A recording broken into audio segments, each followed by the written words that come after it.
हेमंत जी, जो बात विवेक जी ने कही है वो काफी पॉइंटेड बात कही है इन्होंने, कि अगर आप इसको चुनावी यात्रा में कन्वर्ट नहीं कर पाते हैं तो फिर आप ऐसी जितनी मर्जी यात्राएं निकाल लो, उसका कोई फायदा नहीं है।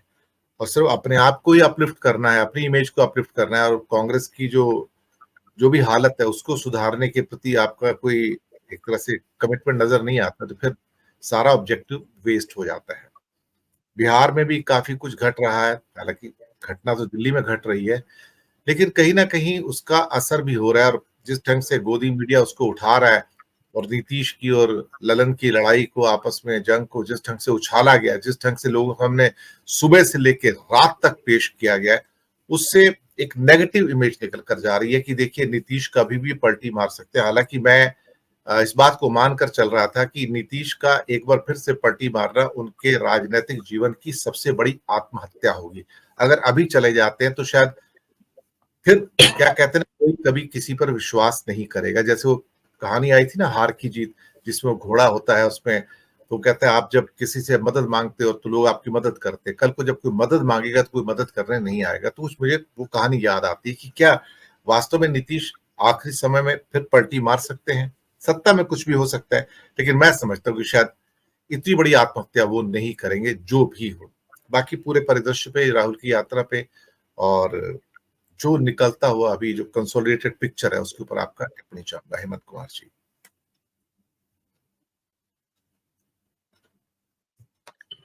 दिनेश जी, राहुल गांधी की जो यात्रा है वो निश्चित रूप से एक ऐसे समय में शुरू हो रही है जबकि उसके बाद जब यात्रा यह पूरी होगी उसी दौरान मुझे लगता है कि चुनाव का भी आगाज हो गया रहेगा।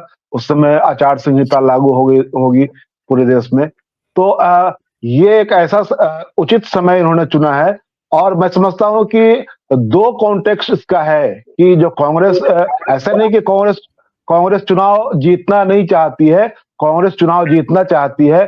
कॉन्टेक्स्ट उसका है कि बीजेपी से लड़ना भी है, और उसका एक ऐतिहासिक जो संदर्भ है उस हिसाब से भी, जैसे राहुल गांधी का आप सुन लीजिए ये भाषण, और इनका खरगे का अभी जो ताजा ताजा है, उसमें वो लगातार इस बात को उठा रहे हैं कि हम अंग्रेजों से डरने वाले, बीजेपी से नहीं डरने वाले हैं। ये ये लोग अंग्रेजों के साथ मिलकर के और उस समय देश के साथ गद्दारी कर रहे थे। तो जो ऐतिहासिक कॉन्टेक्स्ट है निश्चित रूप से उसको राहुल भी उठा रहे हैं और खरगे भी उठा रहे हैं। और इस बात को राहुल भी लगातार कह रहे हैं कि हम लोक शक्ति और जनशक्ति की बात कर रहे हैं, वो सामाजिक न्याय और जाति जनगणना की बात फिर से उठाई जा रही है। तो मुझे लगता है कि विवेक जी ठीक कह रहे हैं कि आपको नैरेटिव सेट करना पड़ेगा इस पूरे चुनाव के ये कंपेन के दौरान। जो हम लोग पहले से कहते रहे हैं कि बीजेपी से लड़ने के लिए आपको कंपेन मोड में जाना पड़ेगा, और ये एक तरह से कंपेन मोड में ही कांग्रेस को ले जाएगा। ये अलग बात है कि जो इनकी सांगठनिक स्थिति है, जो इनकी सांगठनिक हैसियत है अलग अलग राज्यों में, जैसा कि विवेक जी जैसा महसूस करते हैं, मैं अपने राज्य बिहार में भी वैसा ही महसूस करता हूं कि कांग्रेस के पास यहाँ कोई जमीनी नेता नहीं है। यहाँ सब एक तरह से वो ड्राइंग रूम वाले नेता हैं, और वो जमीन पर कोई काम नहीं करते हैं। उनके जो प्रदेश अध्यक्ष से लेकर के जिला अध्यक्षों तक में इस तरह के चेहरे बहुतायत में भरे हुए हैं कि अलग अलग जिलों में, प्रदेश में ऐसे ही ज्यादा नेता भरे हुए हैं।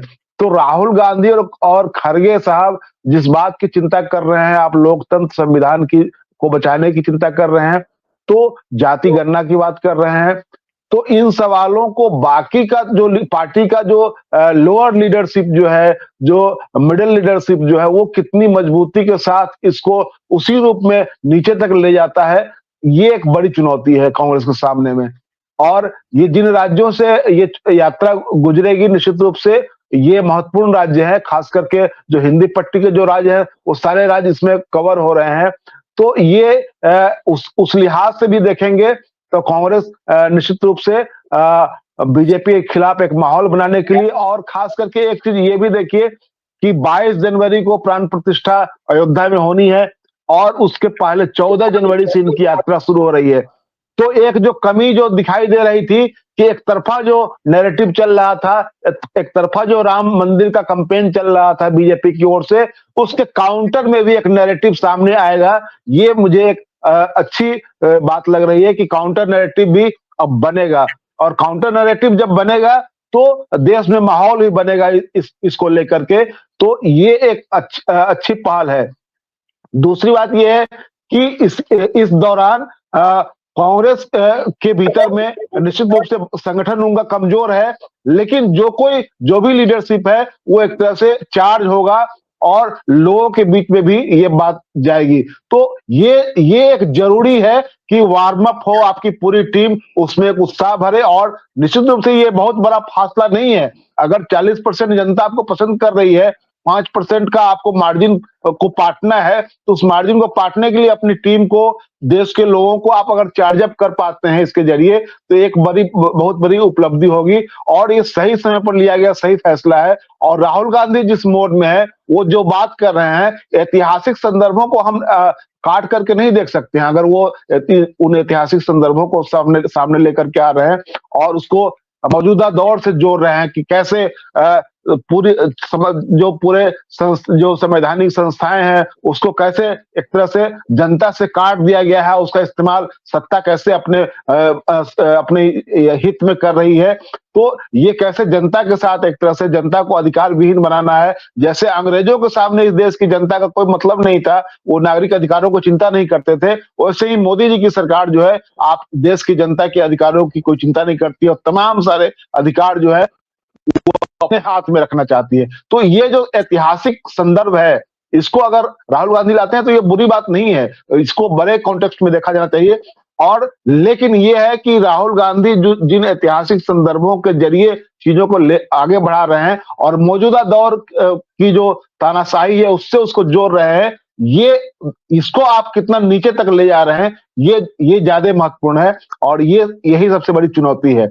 दूसरी बात जो आपने जो बिहार की चर्चा की, तो उसके बारे में मैं बताऊं कि बिहार में जो कुछ हुआ ये पहले से तय था। हम लोग भी इस बात से सहमत थे कि लीडरशिप बदलना है और उसमें ये एक बात ये थी कि ललन सिंह का कार्यकाल पूरा हो चुका है और दूसरा कोई अध्यक्ष चाहिए, इस वजह से कि जब आप पूरा नैरेटिव एक बदलना चाह रहे थे, खासकर देश भर में जाति जनगणना की मांग को लेकर के, चाहे पिछड़ा चेहरों की नुमाइंदगी बढ़ाने के सवाल पर, तो ऐसे में पार्टी को एक चेहरा चाहिए था इस तरह का और ऐसे दौर में ये लाना इनके लिए जरूरी था। ये पार्टी में कोई समझिए कि विद्रोह और कोई कू नहीं हो रहा था जिसको नियंत्रित करने के लिए ऐसा किया गया, जैसा मेरा मानना है ये कि ऐसा ये बिल्कुल एक नॉर्मल प्रोसेस में हुआ है। दूसरी बात एक ये भी है जो कि जिस पर अभी बातचीत चल रही है कि ललन सिंह को दोनों नीतीश कुमार और लालू यादव की सहमति से आरजेडी के सिंबल पर मुंगेर से चुनाव लड़ाया जाए, क्योंकि ललन सिंह जैसे नेता को हराने के लिए बीजेपी बहुत ज्यादा घेराबंदी कर रही है और हो सकता है गिरिराज सिंह को मुंगेर से लड़ाया जाए, बेगूसराय से शिफ्ट करके। तो एक रणनीति ये भी है, इस रणनीति के तहत भी ये किया गया है कि क्योंकि पार्टी का राष्ट्रीय अध्यक्ष अगर दूसरी पार्टी के सिंबल पर चुनाव लड़े तो ये अच्छा नहीं लगता। तो इसको भी एक तरह से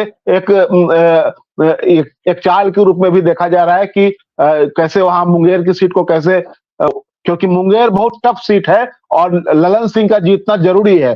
तो इसको लेकर के भी लालू नीतीश में भी एक सहमति है इस मुद्दे को लेकर के, ये भी हम लोगों के पास जानकारी है।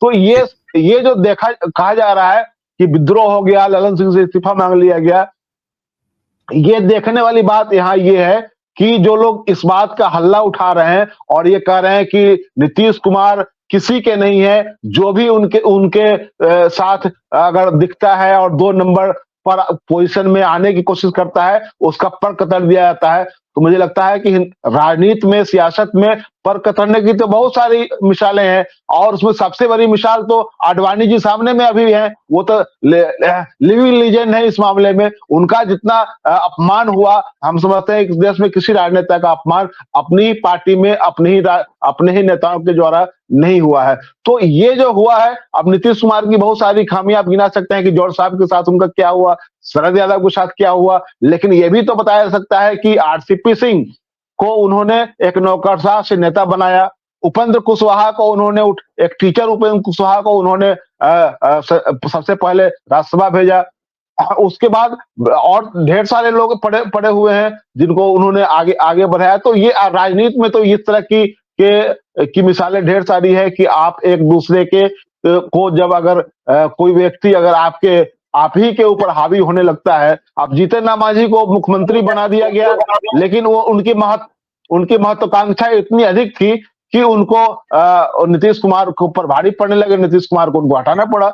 उपेंद्र कुशवाहा की महत्वाकांक्षा इतनी अधिक थी कि उनको हटाना पड़ा। उनको तो राजनीति में ऐसा तो होता रहा है, ये बहुत अनायास और अप्रासंगिक नहीं है। मुझे लगता है कि ये भारतीय राजनीति का ये एक ऐसा ये है कि अध्याय है जो सभी दलों में, ये अध्याय आप खोलकर देखेंगे उनकी किताबें तो उसमें आप पढ़ सकते हैं। जी